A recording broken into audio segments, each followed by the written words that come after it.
Hi, welcome to another episode of MID Global. I'm your host, Leanne Hackman-Carty. Do you remember what you were doing when 9/11 happened? Where you were when you found out about the Twin Towers? Well, today's episode, I'm talking to John Webb, who was the Provincial Emergency Social Services Director for the province of Nova Scotia in Canada during that time.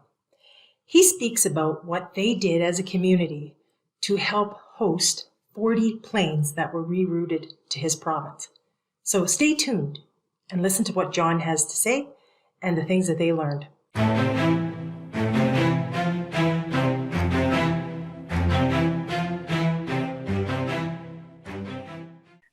So can you, before we get started, can you tell people a little bit about your background, your professional, personal background? Yeah, I was Director of Emergency Social Service for the province of Nova Scotia. But how I developed that the last 10 years of my career, I've been retired for 11 years now, was emergency social services really at the side of the desk of regular social services, just like police does in non-emergencies and emergencies, and same with health. People often don't think of the people side of things and who looks after people, food, clothing, and sheltering, but social service. So I was income assistance manager for Halifax and did it at the side of my desk. And then when the province amalgamated all their social assistance systems, they realized they needed an emergency plan. And I helped develop the contract that we now have. I was the first in Canada to help develop the contract with Red Cross to do back in the early 2000s, where Red Cross will handle all the emergency social services for the province of Nova Scotia. Because in other provinces, municipalities are responsible and they're sort of all over the map as to who does what. So, but when September 11th happened, that was a big wake-up call because we hadn't had our act together yet, and we had a formal contract with Red Cross, but Red Cross could handle 2 or 3 shelters and run them very well. But whoever anticipated that something like that would happen? Yeah. So tell me a little bit about, that's what I was hoping to talk to you about today, is that whole September 11th, what happened after. So can you explain, I think we all remember where we were when it happened. Can you explain kind of what you were doing at that time and how that impacted the next few weeks and months of your life? Well, that's it. I was just a year and a half into the new contract with Red Cross. I was Provincial Director of Emergency Social Service in Halifax. And around 9 o'clock or 10 o'clock that morning, I got a call actually from my wife at home that said, "Did you see TV?" I said, "No, what?" "There's something happened in New York." And the buzz started around the office, and this was around our head office at Social Service.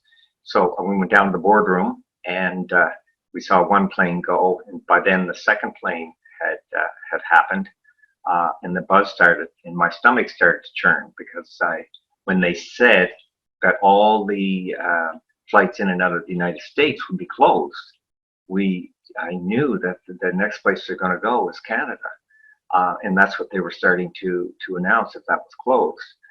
And I said, "Oh my, we're not ready for this if we get planes."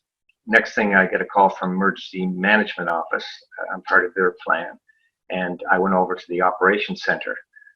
And that's when we found out that immediately after, within hours, that planes would be directed to Canada. Newfoundland was one of the first stops, Nova Scotia, and other places across Canada. And I think they wanted to pick non-populated areas especially because of all the fear.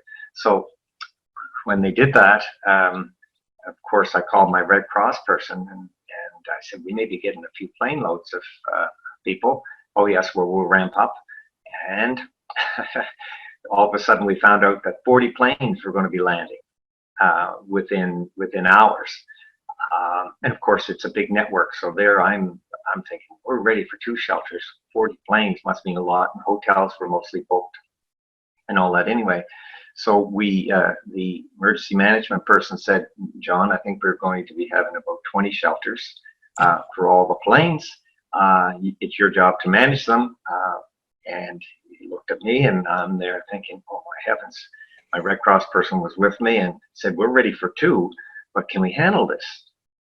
And again, my stomach was churning, and I was thinking, oh man, I should have listened to my mother and get into teaching. And didn't. And so anyway, we said, well, just like every emergency, you're overwhelmed because you don't know what to do until the facts are heard. And then we were trained, because I've been to the emergency planning college a number of times. I've been trained in emergency management. I knew how the incident command system worked. I knew who was in charge. And I just said, okay, I trust my judgment here. We're a small province. If we have 20 shelters we have set up, where are they going to be? There was 6 high schools set up. There was the 2 or 3 universities, and a number of other places.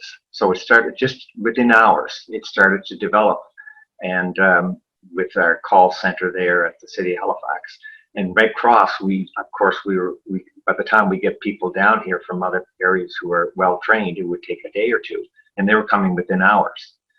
So one of the things we said, well, look, we only have about 200 cots. If we go to the schools and all that, what are we going to do? So I turned to the emergency management, and he talked to the military, and they were able to fly 5,000 cots down for us. Wow. And of course, I'll just say now, we hear about the great job, of course, Newfoundland did in the plane, and there's even a play, Come From Away, which is wonderful, because Newfoundlanders are special people, and they did a wonderful job. And in Nova Scotia, I'm so proud of the job we did here, because we did for 4 or 5 days. Everyone wanted to stay together. So they were in high schools, in universities, and some of the places like the Greek church and all those. And it was something within a day it started to organize. And I said, okay, we've got 1 person in each of the shelters. We're just trying to track them. And I remember, this is significant, because I remember talking to the high school principal over in Dartmouth. And I said, yes, I understand you're setting a shelter up. We've got cots on its way, and we'll be arranging for food. But I can't send anybody more than 1 liaison person from Red Cross. And the principal laughed. And I said, what's up? He said, we're used to hurting people. We can take care of people. We have teachers and students here with schools canceled, and we want to help. We'll take care of them. If you give us cots and blankets and food, we can take care of them. That was an example of what relieved my mind. And that's the biggest example in a large-scale emergency, is that people can help. Emergency people don't have to do everything. They don't have to help everybody. You just got to give them the tools and whatever to do it. We were at the shelters. We were at the operations center, and I said, oh my heavens, we haven't even organized the food yet. And when I looked over at the emergency management guy, Barry Manuel, who is an expert in emergency management, he taught at the emergency school in Ottawa and Arm Prior. He's just a magical fellow. And he was there, and I heard something about the fire department and Salvation Army getting food ready. And I said, Barry, we haven't even organized the food yet. What are we going to do? Got it all covered, John. I said, what? We were in touch with Superstore and Sobeys. I'm using my credit card. He said, the fire department wanted to do something, but there was no fire. Salvation Army, they have the uniforms. So those people are all going to go right to Sobeys and Superstore with my credit card and back up and take all the food and they go up. And what better in those shelters when people were there than to see a fireman and a Salvation Army person coming in, and with a Red Cross person there with the vest helping to at least orchestrate things and coordinate things. Did we make mistakes and all those? Oh, sure. But man, we fed people. And I remember being in the operations center in day 2. We got them at least cots there and we got them set up. And day 2 was getting kind of dicey because, people wanted to help. Our 311 number with the city of Halifax was inundated with volunteers. We want to help. We want to help. So because usually volunteers are supposed to have a police check. They're supposed to have, all that. I said, forget the protocol for that. Just tell people to go to the shelters, tell the Red Cross people who's at the shelter, tell them to go see them, look them in the eye. If they look like they're okay, just go and they went there and they say, who wants to go to the shopping center? Oh yes, I've got my 3 kids here and they're driving me crazy. Yes, let's go to the shopping center. Or who wants to come to my place for a good meal? And we did. There was one shelter that had a marriage, another shelter that the people got to know each other, and we ended up with in the Greek church, for example. We didn't know till a day and a half later. They said, John, do you know there's a shelter at the Greek church? No. The Greek Airlines had called someone that they knew when they were sitting on the tarmac waiting. Greek church, of course, they have Greek Fest every year. Yeah. They know how to feed people. We found out a day later that it's right next to where I live. So on my way home on the second night, around 7 o'clock, I dropped into the Greek church, and there the music was playing, and the Greek Airlines had landed there, and we had 3 or 4 volunteers, and the Greek community organized it. That's awesome. And they were having a party. How wonderful. Our emergency people didn't have to do it all. We just had to make sure it was running and that it was logged. Yeah. Because the Greek, yeah. So that was amazing to me. And we found out afterwards, for example, someone sitting next to me I found out about 2 months later when I was debriefing with everything. I said, I heard the person next to me who was Jewish saying, yes, we went out to this shelter because there was Orthodox Jews and people wanted kosher food and all this sort of thing. And we just bought this and we got that community and we set up a service and all this. I said, when did you do that? We never found out about that. And I'm supposed to be in charge of these shelters. No, we just did it because we heard. We went to a shelter and, because there were a lot of special needs people. Pharmacies opened up their, people with their medications and all those things. They couldn't get their luggage and everything. It just goes on and on how people help. I'm still hearing stories. Here it is years later of how people help. But this is what we did here in Halifax, 20 planes and 40 planes and 20 shelters. And there's books written on it locally. And again, Newfoundland gets a lot of the buzz about it, but we did a lot of the things, and little towns looked after each plane in Newfoundland too, but we had a lot of Kayleys that were going on and parties, but people wanted to stay together because they were waiting for the word when was it was hour by hour, and then within 3 or 4 days we all of a sudden got the word to go. I often say too, look, with September 11th, we were really organized, really had it all together in day 5. The trouble is, they left in day 4. Yeah, but I mean, you don't always get a practice run like the real thing, right? No. I mean, you've got plans in place, you've got processes, you've done exercises, but at the end of the day, you plan for 2 planes, not 40.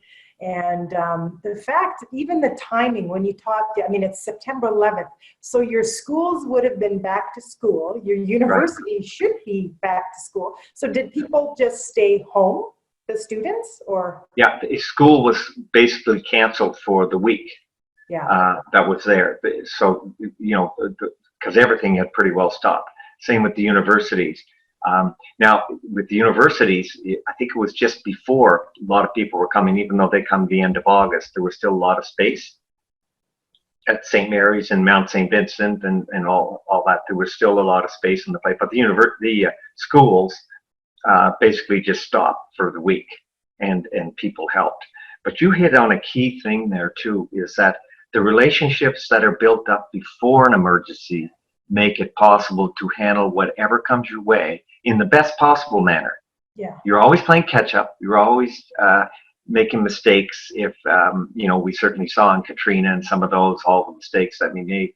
But because we had the relationship in place, I could turn to the emergency fellow, Barry, and Barry took the initiative about the food. If he didn't know me really well, I might have said, we're supposed to do that. He's not going to wait for me. Yeah. We were so busy with the other things. He took the initiative with the fire and then told me about a half a day later. And I said, no problem. Let's see what we can help. And because there was lots to do in terms of all the communication. But same with the airline.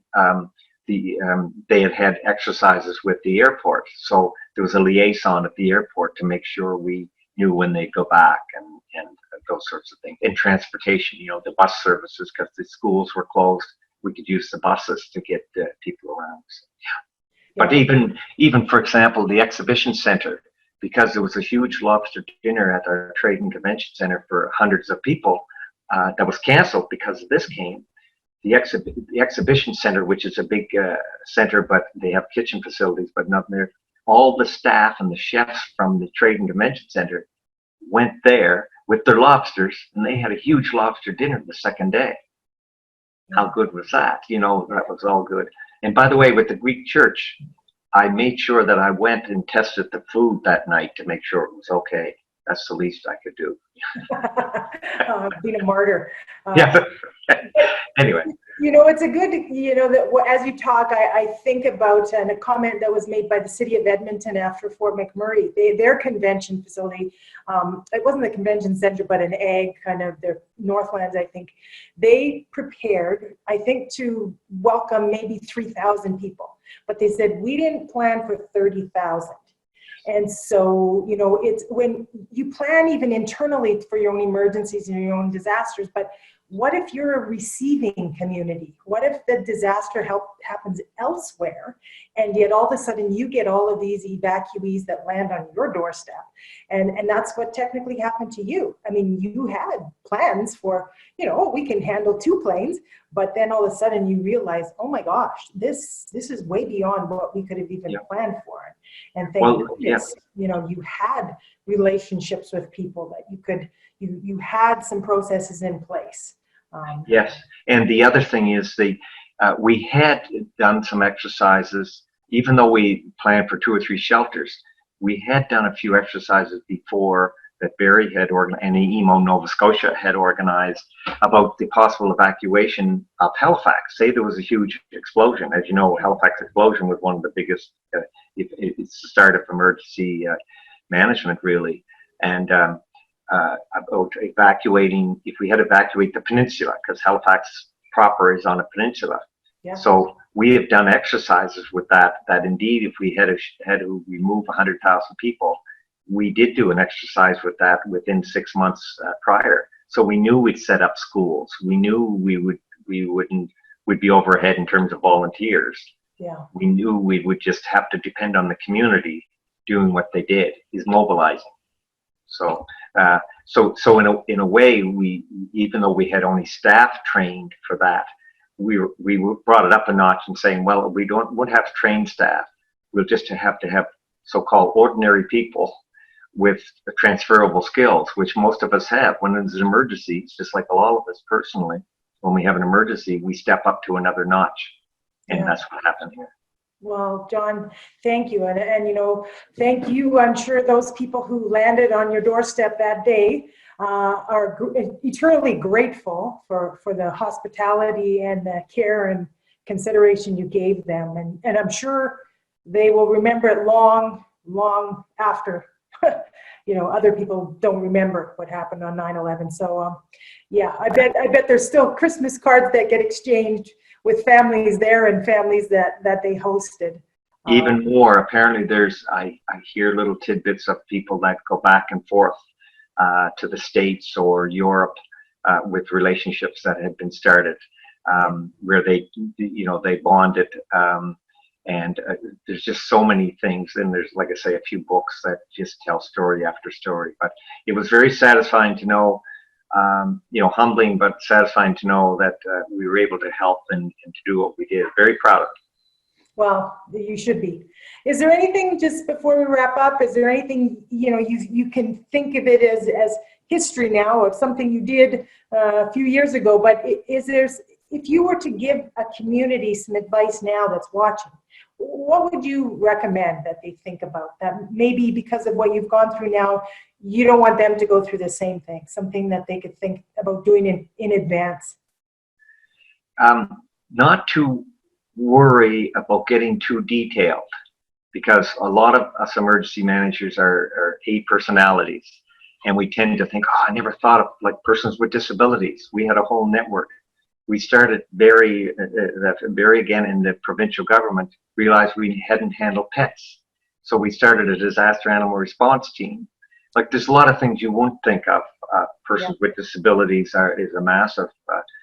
So I'd say is concentrate on the relationships with the emergency management people, the fire, police, and the emergency people. Make sure you have those down, that you understand each other in our subtleties of our personalities. Let's put it that way, which sometimes and do the best you can, but don't wear yourself down looking at every contingency. Yeah. Just think of the basics, that the basics are there.